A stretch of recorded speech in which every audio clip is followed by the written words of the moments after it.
حج کا جو سب سے بڑا اجر ہے وہ یہ ہے کہ حج انسان کے گناہوں کو مٹا دیتا ہے۔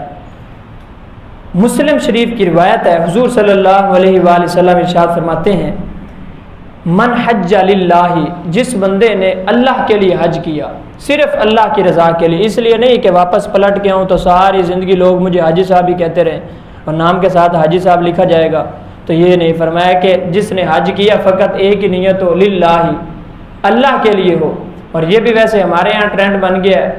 حج جو ایک بندہ کر لیتا ہے اس کو ساری زندگی وہ خود بھی یہی کہلوانا اللہ ماشاءاللہ پسند کرتا ہے کہ مجھے حاجی صاحب ہی کہا جائے، تو اس لیے یہ نیت نہیں بلکہ لکھنا بھی نہیں چاہیے اپنے نام کے ساتھ۔ میں من حج للہ، جس نے حج کیا فقط اللہ کی رضا کے لیے، فلم یرفس ولم یفسق، اور پھر حج کے دوران فرمایا کوئی گناہ کا کام نہیں کیا، کسی کو تکلیف نہیں دی، کسی کو دھکا نہیں دیا، کسی کو دھوکہ نہیں دیا، کسی کو جھوٹ نہیں بولا، حج کیا، حج کی جو ساری شرائط ہیں جو آداب ہیں اس کے مطابق حج کیا۔ اب ایسا نہیں ہے کہ حج کرنے گیا ہوا ہے،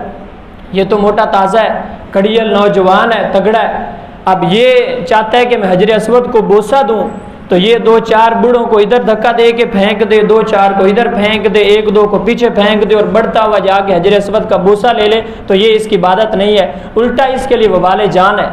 اس لیے تو حضور صلی اللہ علیہ وآلہ وسلم نے استلام کا جو ہے، آپ صلی اللہ علیہ وسلم نے ارشاد فرمایا کہ جو حجر اسود کو بوسہ نہ دے سکے، دور سے کھڑے ہو کے سلام کہہ دے، تو یہ بھی اسی طرح بوسہ دینے والے کی طرح ہے۔ یعنی اس بوسے کا کیا فائدہ؟ اب حج پہ گیا ہوا ہے، دو چار بوڑھوں کو، کمزور لوگ بھی ہوتے ہیں وہاں پہ، دھکا دیتا ہوا جا رہا ہے، کسی کو گرا دیا ہے، کسی کے پاؤں پہ پاؤں دے دیا ہے، اور یہ اپنی طاقت کے زور پہ گیا ہے، جا کے حجر اسود کو بوسہ دیا ہے، اس بوسے کا کوئی فائدہ نہیں ہے، اور اللہ کو یہ بوسہ نہیں چاہیے۔ یہ ساری چیزیں جو ہیں فرمایا ان چیزوں سے جو بندہ بچتا ہوا، اور پھر فرمایا ولم یرفس ولم یفسق،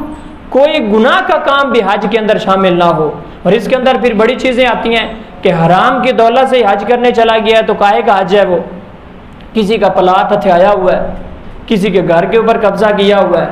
اور کسی کی زرعی زمین ہے اس کے اوپر قبضہ کیا ہوا ہے، کس کے پلاٹ کے اوپر قبضہ کیا ہوا ہے، اور کسی غریب کا مال کھایا ہوا ہے، اور کسی سے سود لے کے کھایا ہوا ہے، اب سارا پیسہ لے کے چلا گیا حج کرنے پہ۔ حدیث کے الفاظ ہیں، حضور صلی اللہ علیہ وسلم ارشاد فرماتے ہیں ایک شخص لمبا سفر کر کے آتا ہے، اور فرمایا کہ اتنا لمبا سفر کرتا ہے کہ اس کے پاؤں جو ہیں غبار آلود ہو جاتے ہیں، اس کے چہرے پہ مٹی پڑتی ہے، اور سفر کر کے آتا ہے، فرمایا سامنے خانہ کعبہ ہے، اور اپنے دونوں ہاتھ یمدو یدئی، فرمایا لمبے کر کر کے اللہ سے دعا کرتا ہے۔ حضور فرماتے ہیں مطعمہ حرام و ملبسہ حرام، فرمایا جو پیٹ کے اندر ہے وہ بھی حرام ہے، اور جو پیا کھایا ہے وہ بھی حرام ہے۔ فرمایا کہ فأنا یستجاب لہ، بتاؤ اللہ اس کی دعا کیسے سنے گا، کیسے قبول کرے گا؟ وہ کسی کا ایک بڑا زبردست شعر ہے، دل میں بغض، پیٹ میں حرام، اور چکر پہ چکر، کعبہ خود چکر میں ہے کہ یہ لوگ کس چکر میں ہیں۔